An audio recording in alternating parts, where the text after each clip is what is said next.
Loosen, loosen, baby. You don't have to carry the weight of the world in your muscles and bones. Let go, let go, let go. Loosen, loosen, baby. You don't have to carry the weight of the world in your muscles and bones. Let go, let go, let go. It's so delightful to pause in the middle of this rainy, cold day and record my reflections and thoughts and takeaways on this past year in the village, where we have studied the main archetypes of the women's wheel of life. Thank you to Elizabeth Davis and Carol Leonard for writing this outline, this book, this wheel. Thank you, Allie Halpert, for Loosen, Loosen, my song mantra for life. And part of what I've really learned this year from going into the Women's Wheel of Life and learning and studying and just playing with these different archetypes is the ability to let go, the ability to loosen, that I don't have to carry everything through every stage of life or everything that's happened into the next, that we can evolve and dissolve patterns and behaviors and have a little bit more perspective. So this is my reflection on the past year. I want to also layer in that at the same time we were doing maiden, mother, matriarch, crone in the village, I was also studying in the Kohenet Hebrew Priestess Institute, these archetypes for women and through history. And it's so beautiful to see the parallels, to see the differences. And it's just been a real interesting and meaningful year studying the Women's Wheel of Life right alongside the Kohenet priestess path. And I just want to point one thing out, is here in the middle of the Women's Wheel of Life, we have the transformer, and in the middle of the Kohenet archetypes, priestess archetypes, we have the weaver.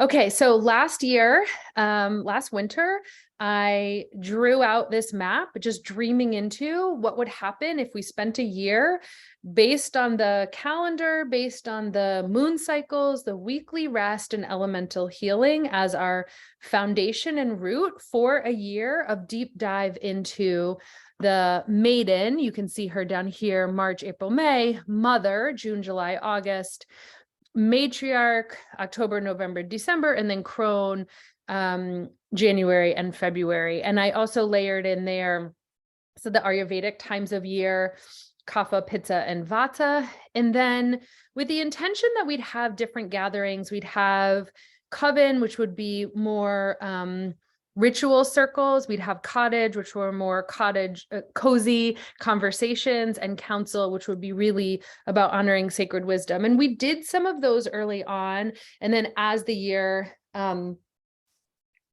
progressed, they really got integrated into all of our circles, had a little bit of coven, a little bit of cottage, and a little bit of council. So this was the map I drew last winter. Okay. Initiation. So I'm going to read this out loud as a meditation, as an offering. This is something that I went into the year really thinking about and working with, and I'm coming out on the other side. And I just marking time like this, honoring time like this is so powerful. I can really look back and see just an, sorry, my son's yelling. I can hear him. I went into the year with this initiation in my heart, and I'm coming out like, wow, I would never have known how this year, how initiated I would actually be. To be initiated into a mystery psychologically is to have a mystical experience that changes you. You no longer are who you were before. You've undergone something that sets you apart from those who have not had the experience. Often an initiation involves an element of isolation, of facing fear, or undergoing an ordeal.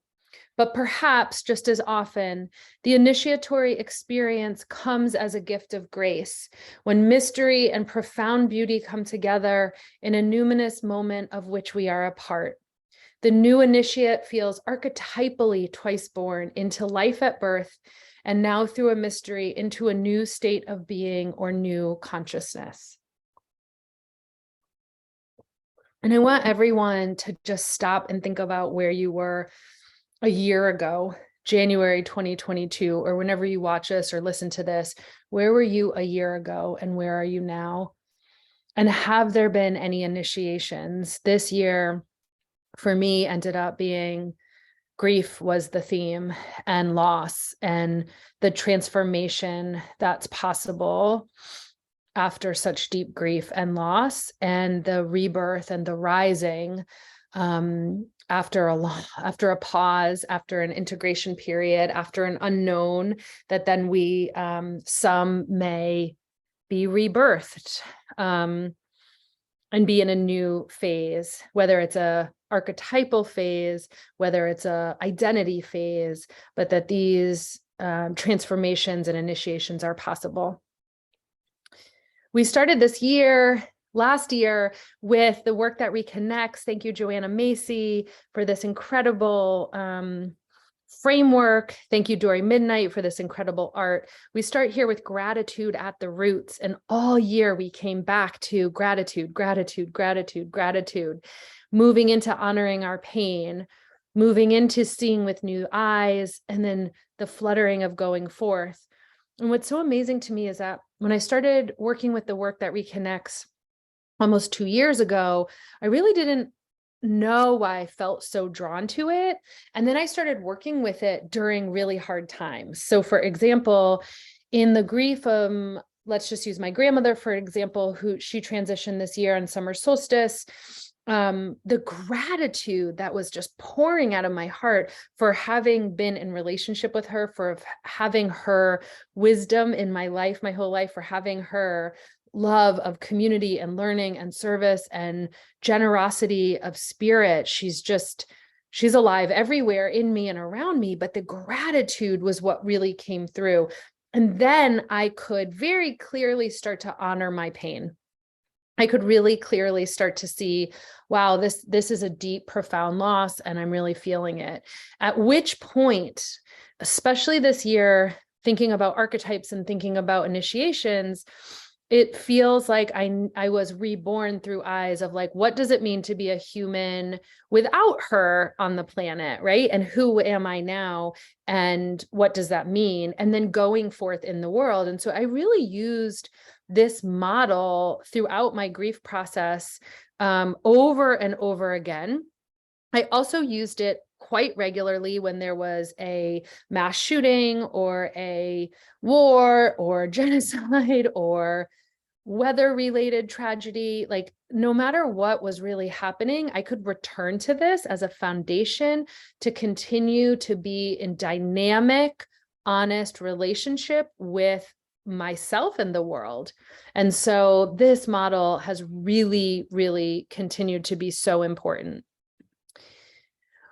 Early on in the year, we talked about these ideas for commitments, a Shabbat or rest of some kind, tracking the moon cycles, which we're going to do more intentionally, and it's a higher priority moving into this next year, and using elements for healing on purpose. And part of what I created was this elemental healing outline of what does that mean, elemental healing? What might that even look like? And some of the elements were touching trees, especially if you feel very in your head and you feel buzzy, you feel anxious, you feel overwhelmed. Touching trees and being in relationship with opposite elements can be extremely helpful for the nervous system. So a lot of us have overstimulation. And so touching trees and hugging trees and sitting with trees and laying on trees can be extremely powerful. Laying on the earth, lighting fires on purpose. Sacred waters. I have a playlist called Sacred Water for baths and showers. That's just really beautiful music that you can use in a ritual way at home. Looking up to the mystery and the unknown. I know a lot of times when I feel very heavy earth, like, oh, the grind of raising kids in this oppressive system and world that we're living in, like it just can feel really heavy. And so sometimes just looking up to the vata, to the spirit, to the ether, to the unknown and the mystery can really help us, again, kind of balance out the element that's present, the too heavy element that's present. And then putting our hands in the dirt and the earth, kapha, pitta, vata. One of the teachings we talked about this year that I got from Hadar Cohen, who is a wonderful Jewish Israeli teacher. Actually, I don't know that she's Israeli. She's Mizrahi. I don't remember what. I know one of her grandparents lived in Jerusalem, so I just want to make sure to honor her correctly. But Hadar Cohen is her name. And I took a course with her this year. And one of the things that she talked about was this kind of divine relationship between these different realms and worlds. And just to kind of check in where you are. So at the top, having this cosmic realm, and at the bottom, having the earthly realm, and then the structure and the flow on opposite ends, and then the internal and external as kind of the middle way here. Not middle way, like the just another lens in which to look at. And one of the things that I really wanted to do this year was use this structure in relationship to the archetypes, the maiden, the mother, the matriarch, and the crone. And so for me, my relationship with all of these archetypes and this framework or this model was that they're all present and kind of pulsating, and they all have this, like in terms of structure and flow, it felt to me like maiden was more on the flow side, my mother was more on the structured side. And then by the time I was able to really like feel into crone, there was just so much fluidity on the spectrum of it. So it's almost like getting an opportunity to play with the different perspectives and realms, deepen my relationship to the archetypes and the way in which I can embody them.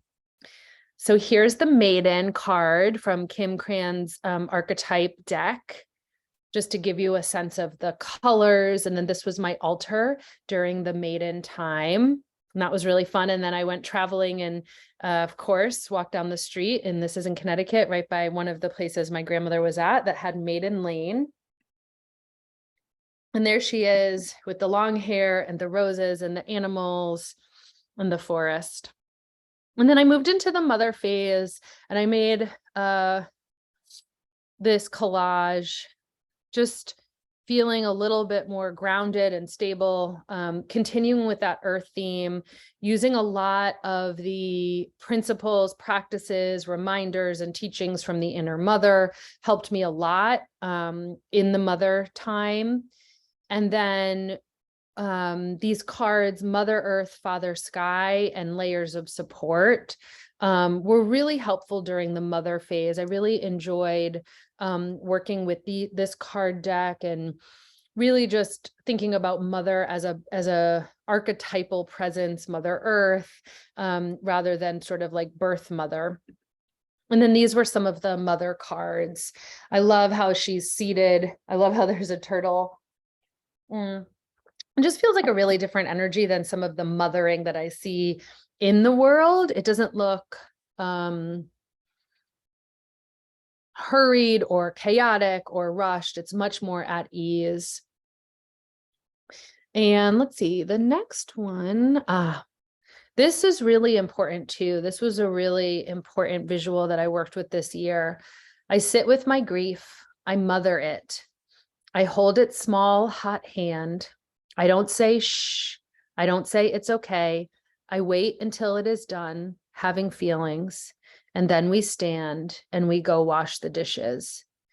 And I think this was a really important theme of this year for me as I was moving from mother to matriarch,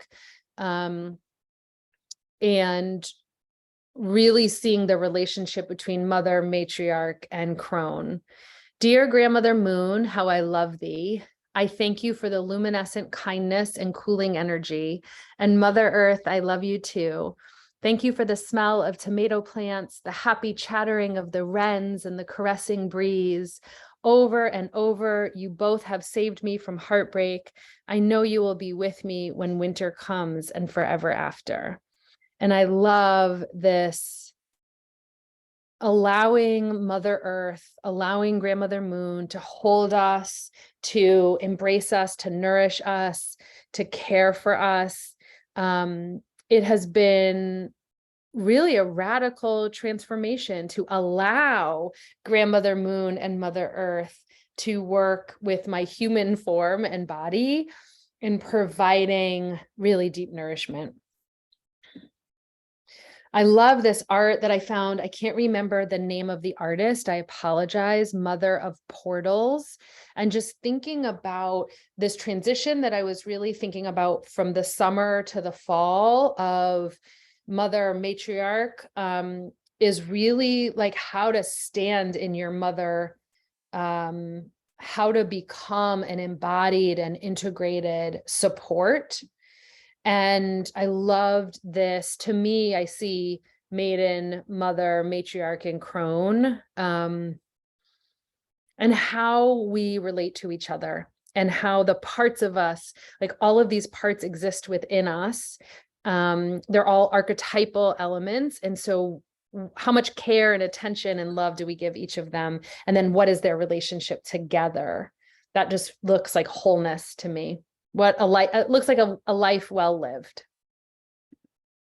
So of course, having more of the flowers and candles, that was all my matriarch stuff as I moved into the crone, and was really thinking a lot about kind of life cycles, thinking about dead flowers and candles, thinking about death in itself, thinking about this picture I have of my grandmother's hands in my hand. And it was not on purpose that my grandmother's hands, the book, is next to my grandmother's hands, the picture, you can see that there.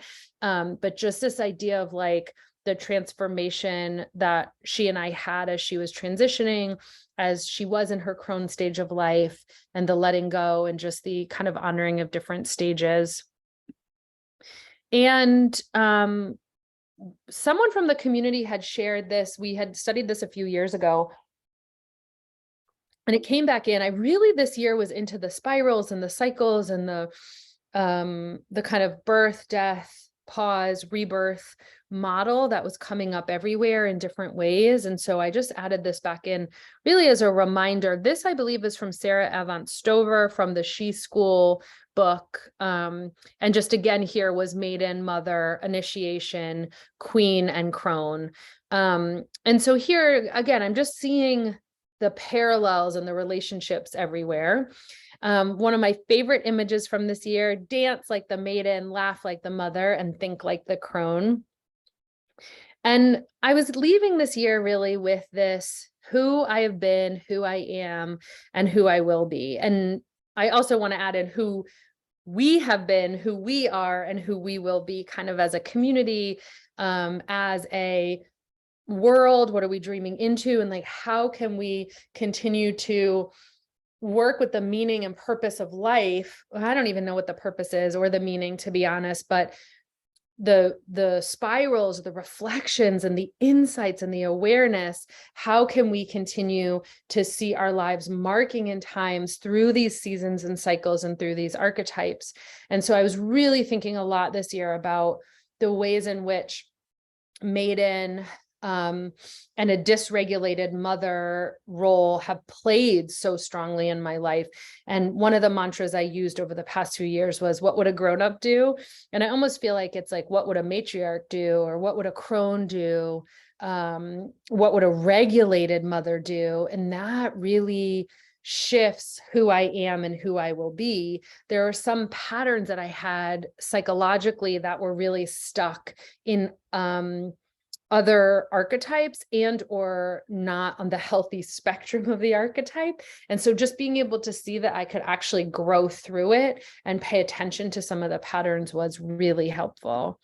And then, of course, the red thread, the red circle, for the community care, for us just being together, and the thing that kind of always keeps us together and keeps us flowing on.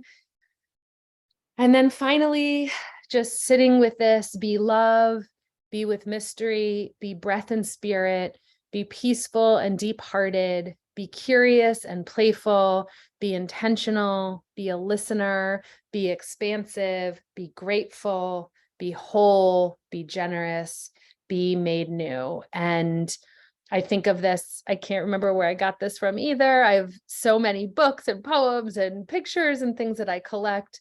I apologize for not knowing the source for this. I have to figure out a way to get better at saving things with sources. But this really felt like the complete end of this year for me, the closing, the period, that these elements and these pieces, this is life right here. This is maiden, mother, matriarch, crone. This is all of the priestess archetypes. It's just, for me, feels like a really deep honoring of the way in which I want to be and feel and live. What a gift it's been to circle the year and to pause and reflect on the way in which this really touched my life this year. Those of you who were part of the journey, I really appreciate you. Thank you so much for your support and continued community. Loosen, loosen, baby. You don't have to carry the weight of the world in your muscles and bones. Let go, let go, let go.